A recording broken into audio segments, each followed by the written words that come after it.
കോട്ടാറിലെ ഒരു ഓട്ടോ സ്റ്റാൻഡാണിത്. ഈ ഓട്ടോ സ്റ്റാൻഡിൻ്റെ പേര് ടിപ്പു സുൽത്താൻ ഓട്ടോ സ്റ്റാൻഡാണിത്. അതായത് ഒരു വിപ്ലവകാരി, ഒരു ധീര യോദ്ധാവിൻ്റെ പേരാണ് ഈ നാട്ടിലെ ഓട്ടോ സ്റ്റാൻഡിന് പോലും. ഈ ഓട്ടോ സ്റ്റാൻഡ് ഇവിടെ ഒരു കുടിവെള്ളം സെറ്റ് ചെയ്തിട്ടുണ്ട്. രണ്ട് ബോട്ടിലായിട്ട് നമുക്ക് രണ്ട് കുടിവെള്ളം കാണാം. 8 വർഷമായിട്ട് ഇവിടെ നടന്നു വരുന്ന ഒരു രീതിയാണിത്. ഈ ഹോസ്പിറ്റലിൽ വരുന്നവർക്ക് മാത്രമല്ല, ഇതുവഴി പോകുന്നവർക്കും ഒക്കെ വളരെ ജനസേവനാർത്ഥം മാതൃകാപരമായ ഒരു രീതിയിലാണ്, വളരെ മനോഹരമായി വൃത്തിയിലും വെടിപ്പിലും 2 മൺകലങ്ങളിൽ ഇവിടെ കുടിവെള്ളം സെറ്റ് ചെയ്തിട്ടുണ്ട്. അതൊരു മാതൃകാപരമായ പ്രവർത്തനമാണ് ഇവിടുത്തെ ടിപ്പു സുൽത്താൻ ഓട്ടോ സ്റ്റാൻഡിലെ ഓട്ടോ ജീവനക്കാരുടെ ഈ പ്രവർത്തനം.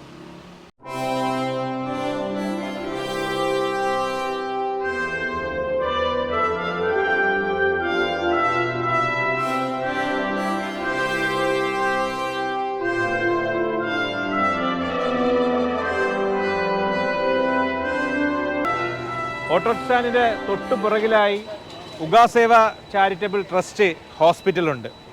കോട്ടാറിൻ്റെ ഒരു പ്രവാസ ചരിത്രം ഈസ്റ്റ് ആഫ്രിക്കൻ രാജ്യങ്ങളുമായിട്ടാണ് ബന്ധപ്പെട്ടിരിക്കുന്നത്, പ്രത്യേകിച്ച് ഉഗാണ്ട.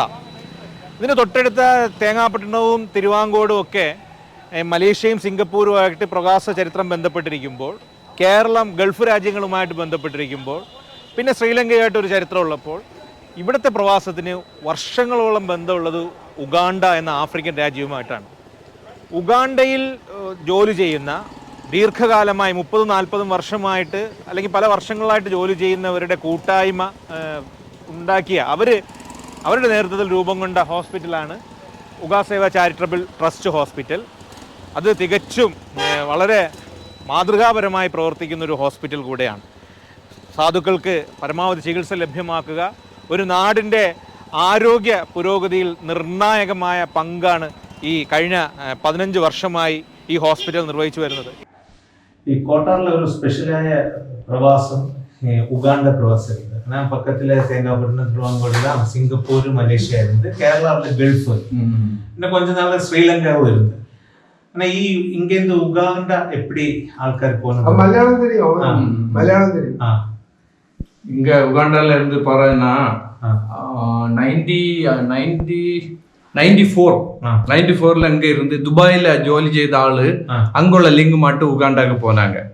அப்போ 1-2 பேர் அங்க ஜோலி செய்த பிறகு அங்க நல்ல வேகன்சி எல்லாம் இருக்கு அப்படின்னு தெரிஞ்சு வந்து அவங்க ரிலேஷனை ஒவ்வொரு ஆளா எடுக்க ஆரம்பிச்சாங்க. அப்படி போன ஆளுல ஃப்ரெண்ட்ஸு அப்படி போய் அந்த மாதிரி ஒவ்வொரு ஆளா அங்க இருந்து மைக்ரேட் ஆகி அங்க போக ஆரம்பிச்சாங்க. இப்போ உகாண்டா பொறுத்தவரை எப்படின்னா, இப்போ துபாயில எல்லாம் ஹை சேலரி உள்ள ஆள் தான் கல்ஃப் ரீஜன்ல வந்து ஃபேமிலியாட்டு இருக்க முடியும். உகாண்டால வந்து அது ஒரு பிளஸ் பாயிண்ட் மாதிரி, நமக்கு ஒரு சின்ன ஒரு $100 $200 சேலரி உள்ள ஆளு கூட ஃபேமிலியாட்டு இருக்கலாம். பின்ன வந்து நல்ல ஒரு கேரளா மாதிரி நல்ல ஒரு கிளைமேட், அது எல்லாருக்கும் ஒரு வசதி. நான் 96ல போனேன். அப்பமெல்லாம் பெரிய எமிக்ரேஷன்லாம் பெரிய ப்ராப்ளம் ஒன்றும் கிடையாது, நல்ல வசதி. முதல்ல போனது ஆமா 96ல நான் போனேன். அதனால மக்கள் அப்படி போய் கல்ஃபில் உள்ள ஆளுகளை கூட நமக்கு ஃபேமிலியாடு இருக்க முடியலையா, உகாண்டால போனா இருக்கலாமே அப்படின்னு சொல்லி அங்க இருந்து மைக்ரேட் ஆகி உகாண்டாக்கு வந்த ஆளுகளும் உண்டு. நல்ல ஒரு நாடு, நல்ல ஒரு தேசம் அது.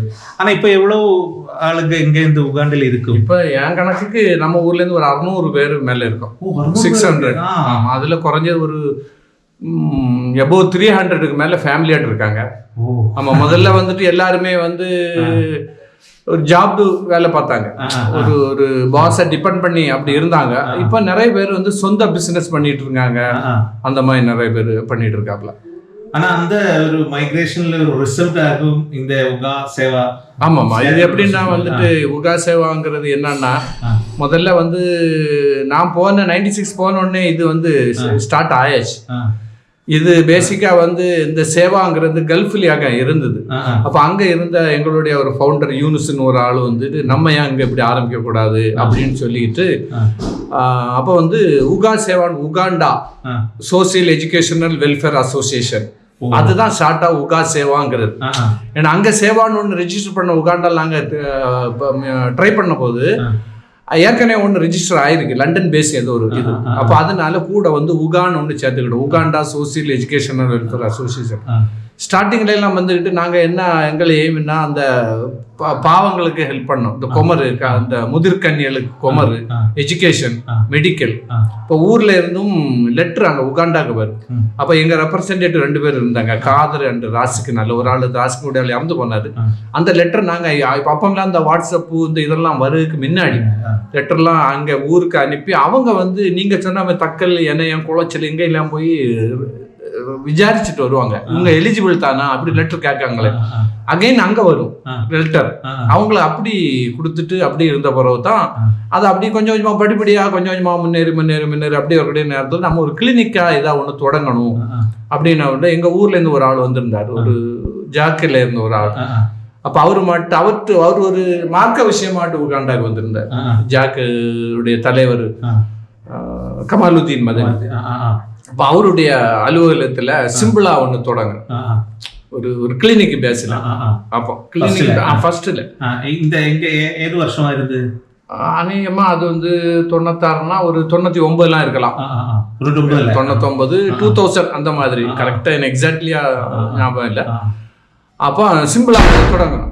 அன்னைக்கெல்லாம் எங்களுடைய எக்ஸ்பென்ஸ் வந்து வெறும் 15,000 ரூபாய் தான் வரும். அதே எங்களுக்கு கஷ்டமா இருக்கு அதை கொடுக்கறதுக்கு. அதுக்கப்புறம் அப்படியே வந்து இயக்கம் வந்து பெருசாச்சு. அமைப்பு வந்து கொஞ்சம் கொஞ்சமா குரோத் ஆன பிறகு நமக்கு சொந்தமா இடம் வேணும், பெருசா தொடங்கணும்னா எங்க ட்ரஸ்ட் நம்ம இந்த கோட்டார் இளங்கடை மிஷன் அந்த ட்ரஸ்ட்ல போய் அப்ளிகேஷன் கொடுத்தோம்னா அவங்க வந்து 12 சென்ட் இடம் எங்களுக்கு லீஸுக்கு தந்தாங்க. ரொம்ப சொற்ப ஒரு வாடகையில தந்தாங்க.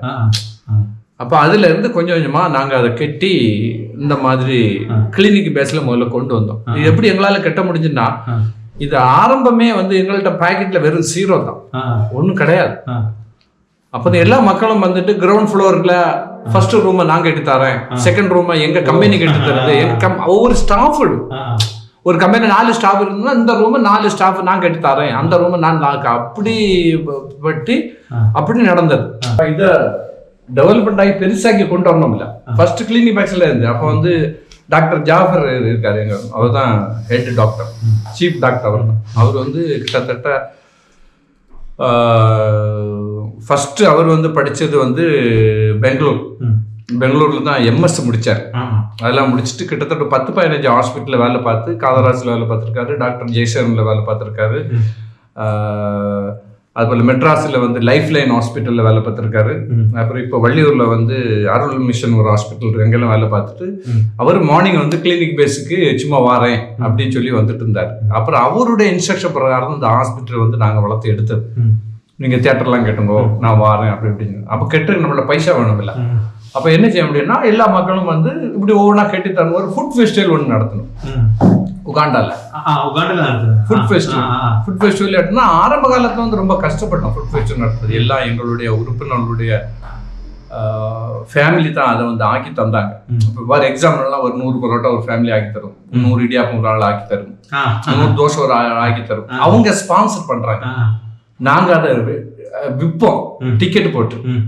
அப்ப அவங்க ஃப்ரீயா தரக்கூடிய ஃபுட்டை நாங்க வித்து அப்படி கலெக்ட் பண்ணி இண்டிவிஜுவலா வந்து பிரைவேட் கம்பெனில போய் கான்டாக்ட் பண்ணோம். இப்படி சேரிட்டி உகாண்டா பிளஸ் இந்தியா அப்படி நாங்க பண்ணிட்டு இருக்கோம், நீங்க ஸ்பான்சர் பண்ணுங்க. அப்ப அவங்க என்ன $1000 $2000 அப்படி ஸ்பான்சர் பண்ணி ஒவ்வொரு ஃபுட் ஃபெஸ்டிவல்லையும் ஒரு 10 lakhs 15 lakhs அப்படி கிடைக்கும். அப்ப அதை அங்கேயும் சேரிட்டி பண்ணி இங்கேயும் சேரிட்டி பண்ணி அப்படி கொஞ்சம் கொஞ்சமா க்ரோத் ஆகி இதை வளர்த்து எடுத்து இந்த ஸ்டேஜ்ல கொண்டு விட்டுருக்கோம். இப்போ வந்து உங்களுக்கு வந்து 6-7 பெட் இருக்கு, இண்டிவிஜுவல் பெட், ஒரு 6 காமன் பெட் இருக்கு, அப்புறம் 2 ஆபரேஷன் தியேட்டர் இருக்கு. டாக்டர்ஸ் நிறைய வராங்க. டாக்டர் ராசிப் கான் அவர் ஆர்த்தோ ஸ்பெஷலிஸ்ட், தக்கல் இருக்கான், கவர்மெண்ட் ஹாஸ்பிட்டல் இருக்காரு, இங்க கன்சல்டிங் வராரு, சர்ஜரி எல்லாம் பண்ணுவாரு. டாக்டர் ஜாஃபர் இருக்காரு. மற்றபடி ஈவினிங் வந்துட்டு டாக்டர் ரியாஸ் வருவாரு, அவர் டயபெட்டிக் ஸ்பெஷலிஸ்ட். இப்போ அஜீப் இருக்காரு, கல்ஃபில் உள்ள ஆள் போக்குவரத்துக்கு ஆளுக்காக வேண்டி சர்வ் பண்றதுக்காக வேண்டி கவர்மெண்ட்ல இருந்து அவங்கள அனுப்பியிருக்காங்க. மற்றபடி நிறைய டாக்டர் வராங்க, கேன்சர் பேஷண்ட்டுக்கு பார்க்கறதுக்கு நிறைய பேஷண்ட் வராங்க. எல்லாமே நடக்கு. தலையை மட்டும் கலத்தாம பாக்கி எல்லாம் சரி, அரண்யா, அப்பண்டிக்ஸ் எல்லாமே நடக்கும்.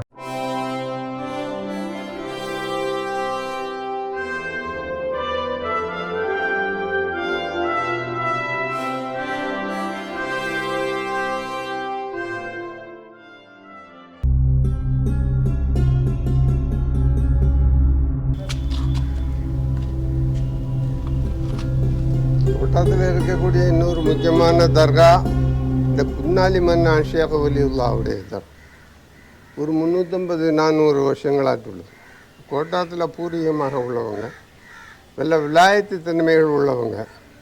ஒரு நாளைக்கு 6 வார்த்தைக்கு மேலே அவங்க பேச மாட்டாங்க. நெசவு தான் தொழில். அப்போ இவங்கள அதிகமான வார்த்தைகள் பேச வைக்கணுங்கிற ஒரு இதை வச்சு அவங்க ஃப்ரெண்ட்ஸ் என்ன பண்ணாங்க, சாயங்காலம் வேலை முடிஞ்ச உடனே மழை பெய்துக்கிட்டு இருக்குது, அப்போ நீனே ஒத்திக்கு நின்று இந்த எல்லாத்தையும் பார்த்து மாற்றி மடக்கிருக்குன்னு சொல்லிட்டு அவங்க போயிட்டாங்க. அதாவது அவங்க வாயிலிருந்து இன்னும் நிறைய வார்த்தைகள் வெளிவரணுங்கிற ஒரு இதில் அவங்க என்ன பண்ணாங்க, ஒய்ஃப்டை கூப்பிட்டாங்க, வா ஒரு சுளவு எடுத்துகிட்டு வாங்கினாங்க. சுளவு இந்த புடைக்கக்கூடியது முரம்னு சொல்லுவாங்க. அதை எடுத்துகிட்டு வந்து அதை பிடிச்சிக்கிட்ட சொல்லி அந்த நிழல்லையே அதிலேயே அந்த பாவை மடக்கி தனியாட்டி எடுத்து கொடுத்துட்டு போயிட்டாங்க.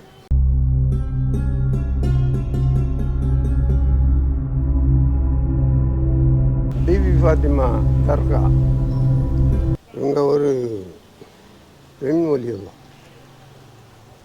இறைநேச செல்வியாக இருந்தாங்க. வெளியூரில் இருந்து கோட்டாரில் வந்து தாமசம்.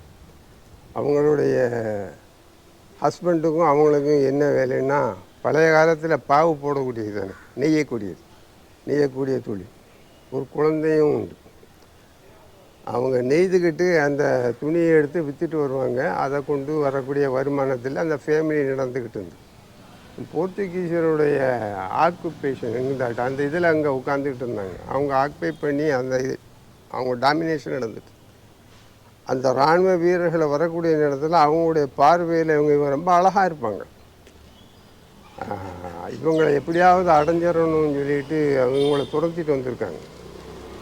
அவங்க வீட்டுக்கு உள்ளாடி வந்து அந்த பாவில் அந்த காக்குழி அதில் இறங்கிட்டு, அல்லாஹ் இந்த கொடியவர்கள்ட்ட இருந்து நீ என்னை பாதுகாத்துக்க அப்படின்னு சொல்லி ஆண்டவன்கிட்ட துவா செய்திருக்காங்க.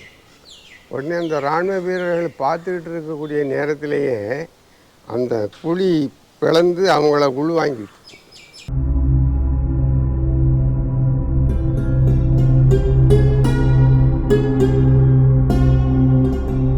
அஸ்ஸலாமு அலைக்கும் வரஹ்மத்துல்லாஹி வபரகாத்துஹு. I am Hassana. இந்த உலகத்தில் நேசம் வைப்பதற்கு தகுதியான முதன்மையானவர் நபி ஸல்லல்லாஹு அலைஹி வஸல்லம் அவர்கள் ஆவார்கள். தனது தாய் தந்தை ஏனைய அனைவர்களை விடவும் இந்த உலகத்தில் உள்ள அனைத்து படைப்புகளை விடவும் நபி ஸல்லல்லாஹு அலைஹி வஸல்லம் அவர்கள் மீது நாம் நேசம் வைக்க வேண்டும். ஒரு முறை ஒரு நபி தோழர், யா ரசூலுல்லாஹ், மறுமை நாள் எப்போது வரும் என்று கேட்டார். அதற்கு நபி ஸல்லல்லாஹு அலைஹி வஸல்லம் அவர்கள், நீ மறுமைக்கு என்ன தயார் செய்துள்ளாய் என்று கேட்டபோது அந்த நபி தோழர், நான் அல்லாஹ்வையும் அவனது தூதரையும் நேசிக்கிறேன் என்று பதிலளித்தார்.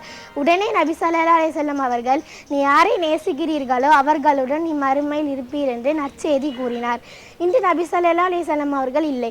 அப்படி என்றால் நாம் எப்படி நபியின் மீது உண்மையான நேசத்தை வெளிப்படுத்துவது? நான் நபியை நேசிக்கிறேன் என்று சொன்னால் நேசமாகி விடுமா, அல்லது நான் நபிக்காக கவிதை எழுத போகிறேன் சொன்னால் தான் நேசமாகி விடுமா? இந்த உலகத்தில் நபியை நேசித்த உண்மையான சமுதாயம் அந்த சஹாபாக்கள் ஆகும்.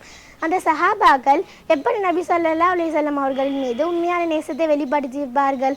ஒவ்வொரு வருடமும் பாடல்களும் கவிதைகளும் எழுதிய நேசத்தை வெளிப்படுத்தியிருப்பார்கள், அல்லது நபிக்காக ஊர்வலம் போய் நேசத்தை வெளிப்படுத்தினார்களா? இல்லை. அவர்களின் நேசம் என்பது அல்லாஹ்வின் தூதரை அவர்களின் உயிருக்கு மேலாக நேசித்தார்கள். அதன் அடிப்படையில் நபி ஸல்லல்லாஹு அலைஹி வஸல்லம் அவர்கள் ஏவிய விஷயத்தை செய்தார்கள், தடுத்த விஷயத்திலிருந்து தவிர்த்து இருந்தார்கள். இதை பற்றி அல்லாஹு தஆலா 3வது அத்தியாயத்தில் 31வது வசனத்தில் கூறுகிறான், குல் இன் குன்தும் துஹிப்பூனல்லாஹ ஃபத்தபிஊனி யுஹிப்புக்குமுல்லாஹு வ யக்ஃபிர் லக்கும் துனூபக்கும் அல்லாஹு கஃபூருர் ரஹீம்.